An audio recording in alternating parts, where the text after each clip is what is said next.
Maangas pa rin po ba? Gusto ko yung dubli angas. Ha? Yung walang kaba. Maangas pa rin ba si Boy? Dapat dubling angas. Ganon. Dapat walang kinatatakutan. Di pwedeng duwag. Maangas pa rin po ba mga kaibigan? This coming August, Padabaw po kami. See you, Malalag. At doon ako magkakaso sa inyo. Doon ako magkakaso sa inyo para malayo ang pupuntahan ninyo. Ang abogado nyo, kung may abogado kayo, pupuntahin nyo sa Davao. Malalag, Davao del Sur. Doon ako pinanganak. Doon ako magsasampa ng kaso. Patong-patong na kaso. Lahat kayo. Balahura pa more. Murahin nyo pa ako. Ang Kalingap, murahin nyo pa. Ganoon dapat. Umangas.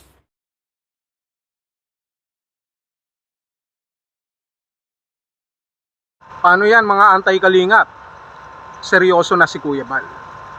Imagine, nagsampa si Papa Bal ng kaso sa inyo, no? Dinemanda kayo, malalayo pa yung lugar na kanya pong pinagpailan.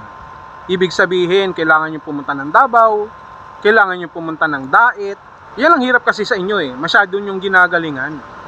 May nalalaman pa kayong paprinsipyo, kasi ganito ang Kalingap, ganyan ang Kalingap, ng aapi, ng babalahura, wherein ang alam naman natin, kayo ang lahat ng gumagawa ng yon. Kasi kung usapang prinsipyo lang din naman, di sana ginawa na rin ninyo yung tamang pamamaraan. Kung may against kayo sa Kalingap na nakikita nyo na hindi makatao, na labag sa batas, pag pinag-uusapan ng prinsipyo na dapat sinasama ninyo doon sa katiting ng utak ninyo, di sana nagpunta na lang kayo doon sa mga proper authority, proper venue. Kagaya ng ginawa ngayon ni Kuya Bal, ganun ang totoo doon. Ganun ang dapat, hindi yung ngawa kayo ng ngawa dito sa social media, no? Ngawa kayo ng ngawa dahil sa Kalingap. Tapos ang nangyayari naman, kumikita naman kayo. Hindi naman talaga prinsipyo ang ating pinag-uusapan dito kung hindi puro piso-piso. Yan ang totoo dyan. Kaya nga itong alam nyo na, no? Yung ating mga kaibigan dyan sa labas ng Kalingap, ngayon nalalapit na ang kanila pong pagpasok sa oblo o kaya naman paghihimas na hindi na mga pera kung hindi paghihimas ng rehas kapag hindi po sila nakapagpiyansa, kapag sakali na sila po ay mahatulan na. Sa totoo lang ang nakita ko sa inyo, gagawa lang din kayo ng kasamaan, ang sama pa ng dating. Mali pa. Kung baga sa kasinungalingan, magsisinungaling na lang din kayo, hindi pa totoo. Kaya nga tinuturo ko sa inyo kung kayo ay gagawa ng gano'n at sinasabi ninyong kayo ay mga kritiko, no? Kayo ay namumuna lamang, dapat sana hindi kayo namimersonal. Kasi magkaiba nga ang kritik sa pangbabash o pangbabalahura. Kapag kritiko ka, ibig sabihin, nag-aanalisa ka, mayroon kang tinatawag na critical thinking, kaya nga kritik ka eh.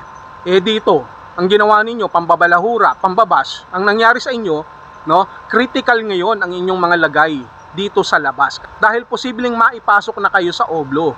Yun ang matatawag na critical. Naintindihan nyo ba? Hindi nyo maintindihan, no? Ulitin ko kung talagang pinaglalaban nyo yung sinasabi ninyong prinsipyo at nakikita nyo, no, sa Kalingap na mayroong mali, di sana gumagawa kayo ng tama. Itinatama ninyo. Namumuna lang kayo na walang halong pamimersonal. Pero ang ginagawa ninyo, may halo ng galit eh. Gusto nyo nang pabagsakin ng Kalingap, no? Kasi hodang may mga natulungan ng Kalingap. Kasi hodang may mga nagawang tama ang Kalingap laban dun sa mga mali. Kasi kung talagang hindi personal ang inyong laban sa Kalingap, mamumuna lamang kayo doon sa mga issue. Kasi wala namang perpekto sa atin. Pero the fact na kinakalimutan mo yung magagandang mga bagay na hindi mo mabilang na ginawa ng Kalingap laban dun sa mga nakikita ninyong pagkukulang, pagkakamali ng Kalingap, ibig sabihin nun, hindi kayo nakapokus sa pangkalahatan na larawan ng kung ano ang inyong pinaglalaban dahil ang nakikita nyo lamang ay ang pagkakamali ng Kalingap. Hindi kasi kayo marunong ng critical thinking. Magkaiba ulit yung critical thinking doon sa mga critical na mga utak ninyo. Literal. Kasi papansinin ninyo, kapabagsakin nyo yung Kalingap, hindi kayo titigil hanggat nandiyan dyan ang Kalingap yung mga sinasabi ninyo. Eh kung talagang may puso kayo doon sa mga sinasabi nyong naaapi at dapat tulungan, kapag nawala ang Kalingap, anong mangyayari ngayon? Eh di mababaliwala na ngayon? Ganun ba? Yung mga natulungan ng Kalingap. Paano pa yung mga susunod pang matutulungan ng Kalingap? Ha? Mas marami yung percentage, yung bahagdan ng mga natutulungan ng Kalingap kesa dun sa mga sinasabi ninyong kamalian o pagkukulang ng Kalingap. Isasakripisyo nyo ba yun mga yun? Yung nakikita ninyong butas na dapat sana ay pinapansin nyo lamang bilang constructive criticism na tinatawag, pero ang ginagawa nyo ay destructive criticism na sa oras na magkaroon ng distraction sa Kalingap, mawala ang Kalingap, mawawalan din ng tulong yung mga beneficiary, mga taong nangangailangan. Ibig sabihin, wala kayong pakialam dun sa mga tao na yon. At ang totoo naman yan, wala naman talaga kayong pakialam sapagkat mga sarili lamang naman ninyo ang inyong mga iniisip. Kapag nawala ang Kalingap dahil sa ginagawa ninyong character assassination dito sa social media, sino ngayon ang mangangalaga sa kanila? Sino ang tutulong sa kanila? Kayo ba? Kayo? Hindi siguro. Bakit? Ngayong pangalan, wala naman kayong maipakita na beneficiary. Wala nga kayong maipakita na tamang proseso, no, pamamaraan ng pagtulong na dapat gawin ng Kalingap. Wala, kasi wala nga kayo nun eh. Kapag pinabagsak nyo ang Kalingap, kung sakali lang pero malayong mangyari na mawala ang Kalingap, sino ngayon ang tutulong dito sa mga taong ito? Kaya nyo bang sagutin yung kanilang mga tinutulungan? Ha? Ano? Lumalabas ngayon na puro lamang pansarili yung ginagawa ninyo. Puro content. Wala yung prinsipyo na sinasabi na yan.